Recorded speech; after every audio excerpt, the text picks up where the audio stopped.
So welcome to ancient Greece. I love ancient Greece. I love the mythology that surrounds so much of what's going on here. I love just like it's such an interesting time, and at the same time, it's such a beginning phase of modern history. I mean, even though we're talking, thousands of years ago, we're talking about the beginnings of things that are still around today. So like our concept of democracy is born here. What our country is was kind of born here. So much of the morality and so much of the logic that we use even in today's society is present. How we discourse, how we debate and argue with each other. All of these things are started here in ancient Greece. But one of the coolest things to me about ancient Greece is the complete embrace they have of the Greek myth and just this idea of the pantheon of gods and how all the gods were essentially just these really petty humans with powers. And so that being said, I have a tremendous amount of interest in talking about ancient Greece and the mythology that really shapes what it's all about. So we're going to dive in today, and we're going to look, first of all, at early Greece, which is really where some of the myths come from. And so the first thing we're going to do is look at early Greece's history. Like, where does it come from? What's the early civilizations within them? So early Greece is kind of an interesting place. It's really an island nation, if you will. The Cycladic civilization, which was from around 3200 BCE to 1100 BCE, flourished in the Aegean Sea. Now, as you can see here behind my head, right there, that's the island nation of the Cycladic civilization. If we were to zoom in there, you'd see a whole bunch of these famous names kind of mixed in with names that we've lost to antiquity. We don't really want to talk about them very much anymore. But because of the nature of the geography of the region, I mean, there's going to be seafaring things. And so what you'll find is an interesting fact is that as the development of the theology that goes along with this, the Greek myths that defines so much of that ancient culture, has a more powerful view of the sea.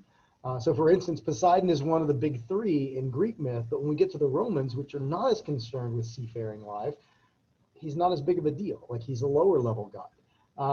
So that being said, we look at these islands, we see also the emergence of modern art, or at least relatively modern art.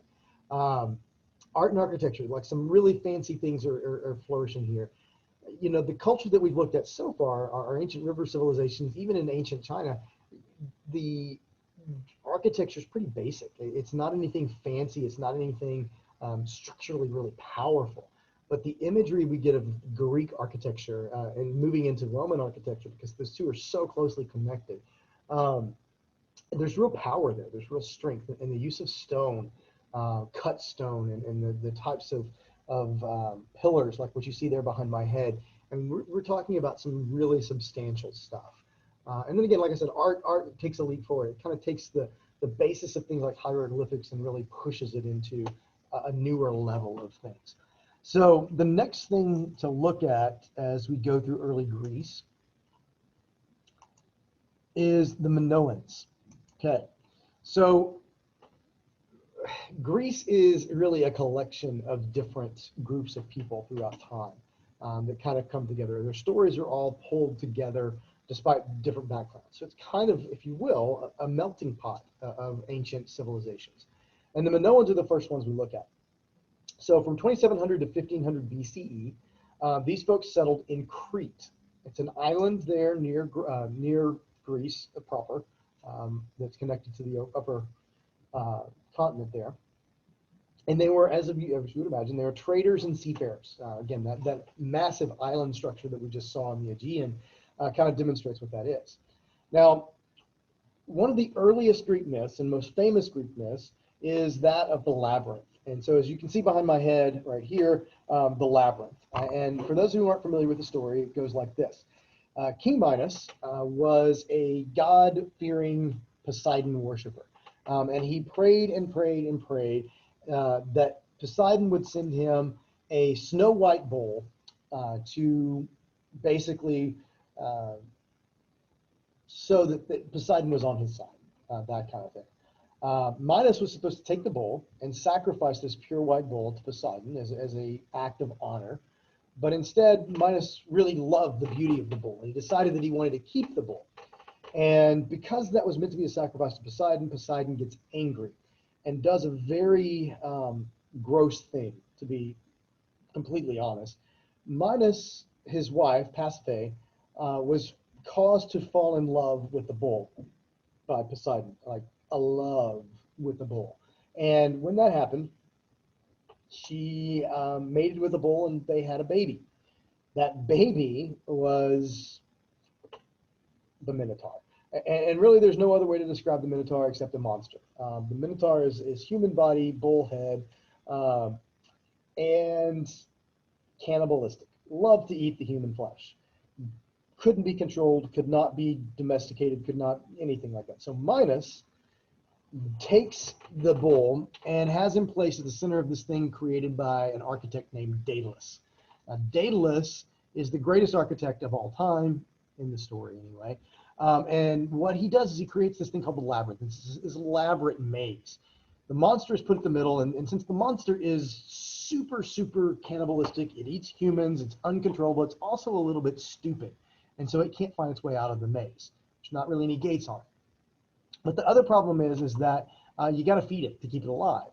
And so what the Minotaur does is he sits at the center of the labyrinth, and Minos goes over to Athens and kidnaps tributes, about 14 kids every year, who are then taken in and sacrificed to the Minotaur. No one can defeat the Minotaur. The people all get eaten. So eventually, Theseus, the son of the king of Athens, Aegeus, he vows to put an end to it. So he volunteers to go and hang out in the labyrinth and kill the Minotaur. And as he goes, he falls in love with Ariadne, which is the daughter of King Minos. She gives him a sword and some twine so that when he goes into the labyrinth, he'll be able to A, kill the Minotaur, and B, get his way out with the 5x on the string. So he goes in and he does, in fact, kill the Minotaur, and then he finds his way out. He and Ariadne take off. Minos is completely upset, and Theseus dumps Ariadne on an island and then heads back home to Athens. But he promised his father, King Aegeus, that if he came back, if he survived, he would be running white sails instead of black sails, which is what he left with. In his excitement, he forgets to do this. King Aegeus gets very, very upset, throws himself off the side of the castle into the ocean, drowns and dies, and Theseus becomes king of Athens. Welcome to Greek tragedy. This is sort of like the beginning of things. Nothing ends perfectly happy. There is no happy ending in the Greek myths. Now, eventually, we don't know. I say we don't know. We know that the labyrinth plays heavily into ancient Greek culture.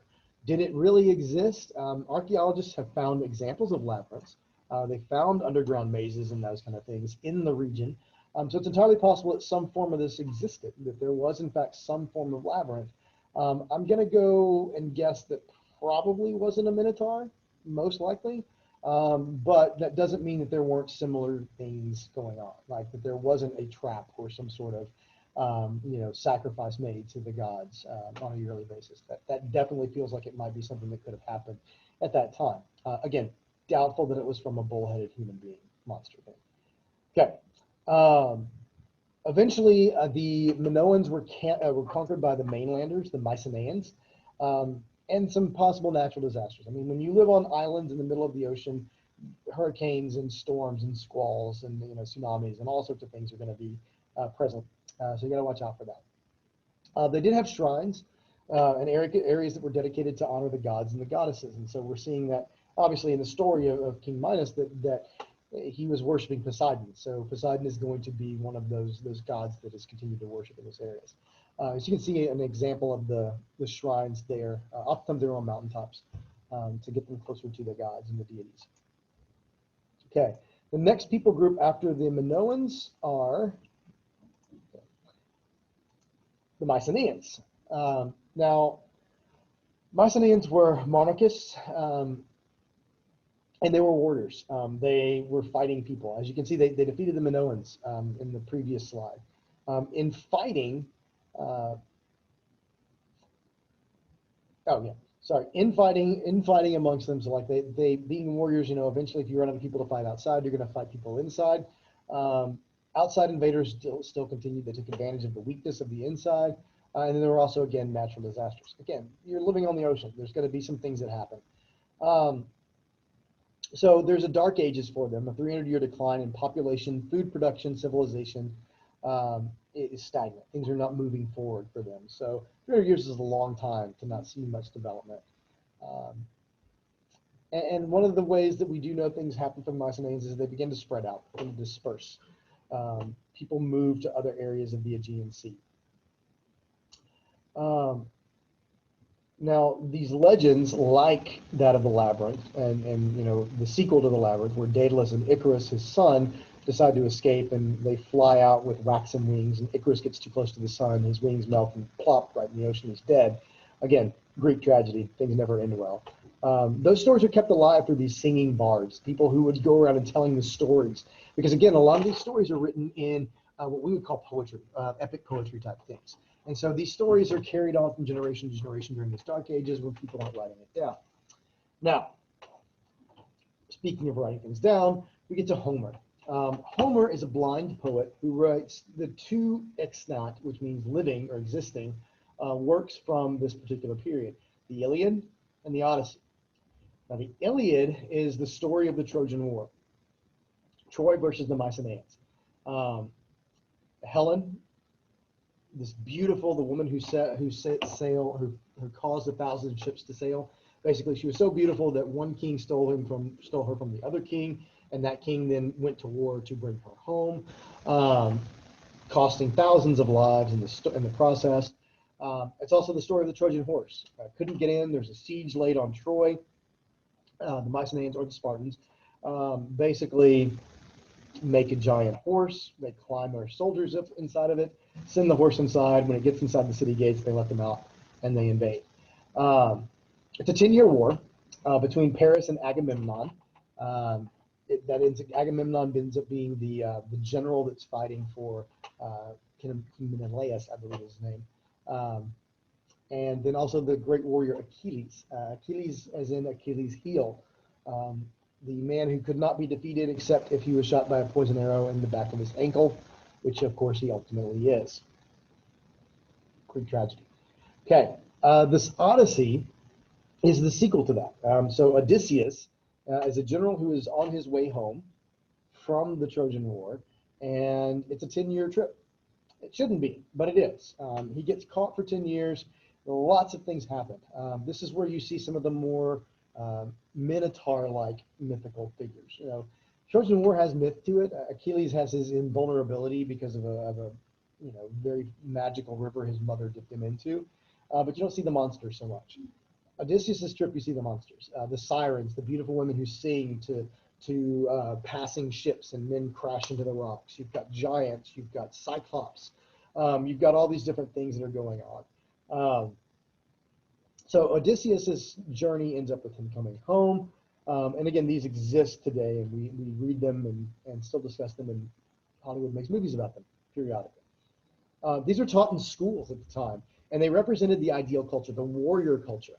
And so that's a big part of Greek culture, and then also it's going to kind of bleed a little bit into the Roman and the Spartan cultures that we'll see later on. But they talked about courage and honor and integrity, and the guys who are successful in these wars are the people of character and not the people who are arrogant or self-centered or selfish. They may win for a while, but eventually the good guys will win out.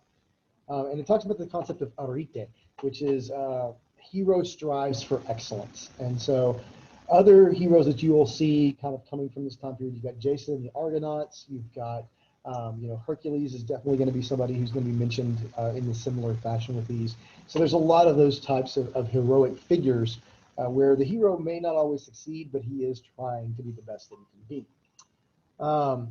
Last group that we're going to look at today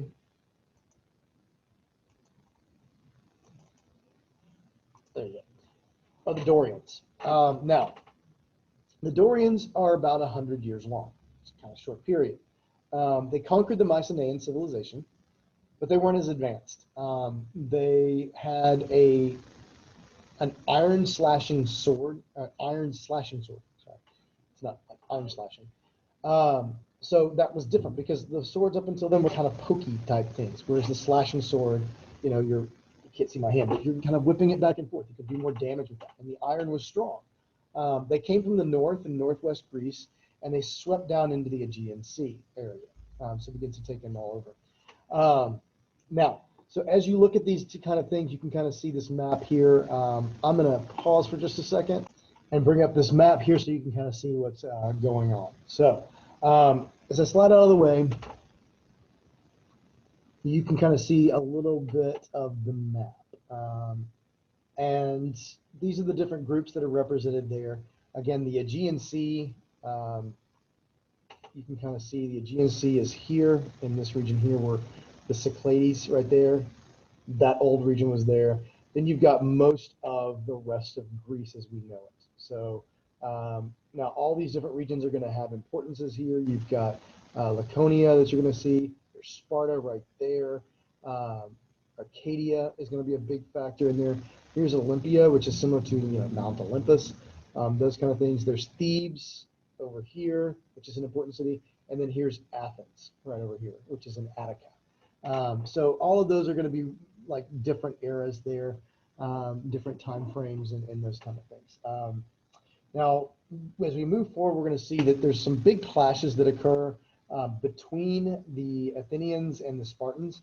But we're also going to see that they sometimes work together. And so as we saw, the fall of Greece is going to be like anything else. There's struggles from within and without that cause things to eventually fall apart. So, all right, so that being said, that's going to wrap it up for today's notes, and we'll come back on Monday